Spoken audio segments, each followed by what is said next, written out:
এত হিসাব ভুলভাল করিস কেন? শোন শোন, এদিক টাকা না না, এত হিসাব পচা, ও এত হিসাব ভুলভাল করে কেন? কি কি ওর কাছে, তোর কাছে শুনতে বললাই?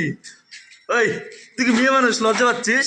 ওই দেখতো দেখতো, না হিসাব ভুলভাল করিস কেন? হিসাব হিসাব টাকা হিসাব। আচ্ছা না না, তুই যে এটার মাথায় আমরা কি লাগাই? রুল লাগাই। আচ্ছা এখানে যদি স্ক্রুপ লাগাস, আমি যদি 4 ইঞ্চি বড় বড় লাগে তাহলে তুই কি করবি আমাকে বল? 4 ইঞ্চি বড় করলে এইদিকে ওইদিকে করবি, খালি উল্টা হিসাব নাকি তোমার? জয়েন দিয়ে দেবো, তুমি কি ভাবতেছ? হ্যাঁ, না তাড়াতাড়ি মেশিন দিয়ে ফুটো কর, তাড়াতাড়ি কর, মাথায় ফুটো কর। দাদা কাজ মাস দিয়েছে দাদা, আজকে রবিবার তো। ওই সেটটাই করতে হবে, তুই রুলটা এই দিক থেকে ঢুকবে, এই দিক দিয়ে রুল ঢুকবে। আমার মতো করতে যাও তো। দেখ তো, তাহলে আমার ওই দিক যায়, আবার দেখ ওর মন মতো করে আমি কিন্তু রুল কিন্তু এদিক করে ঢুকালে এখানে দাগ পড়ে যাবে বোর্ডে। তোমার গোলটা করে দিলে তো। এই সাইড দিয়ে ঢুকালে বোর্ডে দাগ পড়ে যাবে। দেখ মানে হার মানবে না, বুঝলি মজা? হার মানবে না।